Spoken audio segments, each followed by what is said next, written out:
بسم اللہ الرحمن الرحیم، السلام علیکم ورحمۃ اللہ وبرکاتہ۔ میرے دوستوں بزرگوں، کبھی کبھی ہم مسجد میں جب جاتے ہیں نا تو وہاں دیکھتے ہیں کہ اس مسجد میں ہماری صف میں، بڑوں کی صف میں بچے بھی لگ جاتے ہیں۔ تو بچوں کا بڑوں کی صف میں لگنے کے متعلق کیا حکم ہے، اس پر مستقل ایک ڈیٹیل کے ساتھ ویڈیو میں نے فتاوی کے حوالے کے ساتھ اپلوڈ کی ہے، اس کی لنک ڈسکرپشن باکس میں نیچے دے رہا ہوں، آپ وہاں سے اس کو دیکھیں۔ بہت اہم ویڈیو ہے، وہ اچھے سے اس کو سمجھیں۔ اصل میں عام لوگوں کا ذہن یہ بنا ہوا ہے کہ بچوں کو بالکل ڈانٹ کر پیچھے کر دیتے ہیں، خاص طور سے بڑی عمر کے جو لوگ ہوتے ہیں ہماری مسجدوں میں، بڑی عمر والے پرانے خیالات کے، وہ تو ایسا ڈانٹ کر بچوں کو ہاتھ پکڑ کے پیچھے کر دیتے ہیں کہ اس سے وہ بچہ ناراض ہو جاتا ہے، بس اوقات تو مسجد سے باہر چلا جاتا ہے۔ اور کہیں کہیں ایسے بھی واقعات ہو چکے ہیں کہ اگلی نماز میں مسجد میں آنے بچے نے بند کر دیا، حالانکہ بچے کی عمر 10 سال ہے، 11 سال ہے، 12 سال ہے، قاعدے کے اعتبار سے وہ صف میں کھڑے ہو سکتا ہے، کوئی اس کے لیے کراہت نہیں ہے، اور کسی کی نماز میں کوئی خرابی نہیں آئے گی، لیکن بس مائنڈ سیٹ لوگوں کا عجیب، پتہ نہیں کس نے دماغ میں یہ بات گھسا دی کہ یہ بچے اگر بڑوں کی صف میں کھڑے ہو گئے تو بڑوں کی نماز ہی نہیں ہوگی، نماز مکروہ ہو جائے گی، ثواب کم ملے گا۔ کہاں سے لائے میرے دوستو یہ مسئلہ؟ آپ کہاں سے آپ نے یہ روش اختیار کی ہے؟ آپ تو بچوں کو مسجد سے متنفر کر رہے ہو، مسجد سے دور کر رہے ہو، یہ کون سی بات ہوئی؟ ابھی رمضان میں ہم جہاں مسجد میں تھے کھرگون میں، وہیں ہمارے پاس ایک صاحب آئے، بتانے لگے کہ ہماری مسجد میں ایسا ایسا ہوا کہ وہ میرا بچہ تھا، وہ 18 پارے حافظ ہے، صف میں کھڑا ہے، 11-12 سال اس کی عمر ہے، اس کو بڑے میاں آئے پکڑ کے ڈانٹ کے پیچھے کر دیا۔ ایک دن کیا، 2 دن کیا، اگلی بار سے اس نے صاف منع کر دیا کہ میں مسجد جاؤں گا ہی نہیں۔ وہ مطلب اس نے برا بھلا بول کے، گالی بک کے اس بڑے میاں کے بارے میں یہ بات کہی۔ اس کو باپ نے سمجھایا نہیں، بھائی ایسا نہیں ہے بیٹا، ایسا ویسا، غلط فہمی۔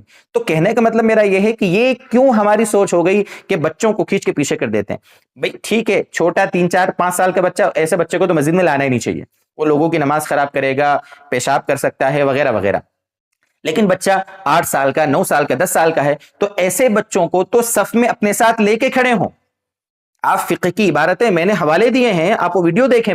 میں یہاں پر اگر سب بتاؤں گا تو ویڈیو یہ لمبی ہو جائے گی، لیکن میں آپ کو صرف یہ سمجھانا چاہ رہا ہوں، کوشش کر رہا ہوں کہ ایسے بچے اگر آپ پیچھے ان کے صف بنا دو گے تو مستیاں کریں گے، ایک دوسرے کے دھکا مکی کریں گے، شور شرابہ کریں گے۔ تو ایسے بچوں کو آپ صف میں اگر لے کے کھڑے ہو جائیں تو کیا دقت ہے میرے دوست؟ کیا اس میں دقت ہے؟ وہ صف میں اگر کھڑیں گے تو اس کی وجہ سے ڈر کے مارے کہ بھئی پیچھے بھی بڑے لوگ کھڑے ہیں، آگے بھی پیچھے لوگ کھڑے ہیں، دائیں بائیں بھی بڑے لوگ کھڑے ہیں، تو وہ مستی کرنے سے بچیں گے، یکسوئی کے ساتھ نماز پڑھیں گے، دھیرے دھیرے نماز کی محبت ان کے اندر آئے گی، اپنے کو نماز پڑھتے ہوئے دیکھ کر ان کے اندر بھی ویسے نماز پڑھنے کا جذبہ پیدا ہوگا، شوق آئے گا ان کے اندر۔ اس لیے صرف اور صرف یہ بات سمجھانے کے لیے کہ بچوں کو آپ ڈانٹ کر پیچھے نہ کریں۔ بہت چھوٹا بچہ ہے، سمجھا بجھا کے اس کو آپ پیچھے کر دیں، ٹھیک ہے، لیکن اگر بڑی عمر کا بچہ ہے، 10 سال کا، 11 سال کا، 12 سال کا، تو ایسے بچوں کو صف میں لے کر کھڑیں، کوئی مکروہ نہیں ہے، کسی کی نماز خراب نہیں ہوتی ہے۔ یہ خواہ مخواہ لوگوں نے مسئلہ بتا دیا ہے کہ نماز ٹوٹ جائے گی اور نماز فاسد ہو جائے گی۔ ہمارے گاؤں میں بھی ایک بڑے میاں تھے، اللہ کو پیارے ہو گئے، ہم جب چھوٹے چھوٹے تھے ہمیں اچھی طرح دھیان ہے، اچھی طریقے سے دھیان ہے، پکڑ کے پیچھے کر دیتے تھے۔ اب تو لوگوں کو مسئلہ سمجھ میں آ گیا، علم کی روشنی پھیل رہی ہے، صحیح مسائل لوگوں کو معلوم ہو رہے ہیں، تو ایک حد تک لوگ تھوڑا سا سنجیدہ ہو رہے ہیں۔ لیکن پہلے زمانوں میں یا پرانے خیالات کے لوگ ابھی بھی، پرانے خیالات کی عورتیں ابھی بھی ہیں کہ ان کے دماغوں میں بھی عجیب عجیب طریقے کی باتیں دین کے بارے میں بہت ساری ہیں۔